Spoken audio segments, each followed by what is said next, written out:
you were a coach on the front lines with this tool called Real Strengths for many, many years. What were some of the biggest things you learned about how people relate specifically to money as it relates to their profile? Yeah, at the risk of jumping right into the heavy here at the start of today's conversation, what I learned at the core is that most of us have a lot of baggage, a lot of weight attached to money, either from, like you said, the messages we received growing up, or a previous bankruptcy, or, the current state of our accounts. Quite frankly, money tends to surface a lot of deep shame for people. Unfortunately, you talk about this all the time. If our financial house is not in order, it's just a matter of time before that starts bleeding out into every other aspect of our life.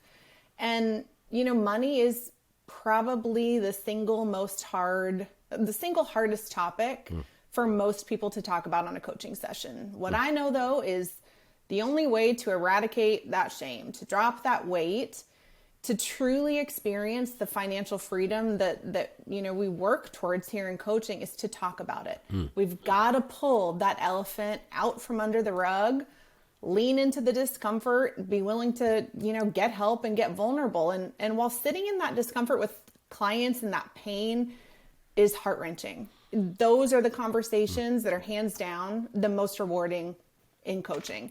Partnering with them to take control of their finances, knowing that's going to completely change the trajectory of their life. Nothing compares to that mom telling me on a coaching session that the financial plan we built together helped her pay off the $300,000 in medical bills from her daughter's successful cancer treatment. Or the business owner that was able to take a significant portion of his financial, pay for his nanny's college education as a bonus for taking care of their kids.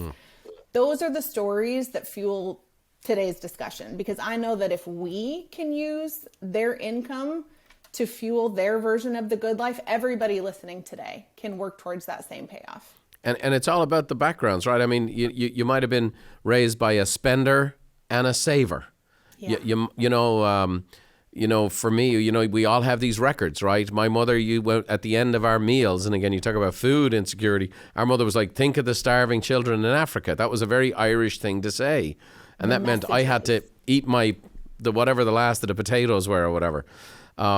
We grow up in environments where, and the truth of the matter is, most of our parents and grandparents were taught about money. And they develop whatever patterns. They might have been from the Great Depression. They might have been, someone might have felt totally controlled by someone regarding money, so they're become a wild spender. Thanks for watching. If you want more tips on how to think, feel, and do better, check out these videos too. Oh, by the way, don't forget to subscribe to the channel and leave us a like if you enjoyed the content.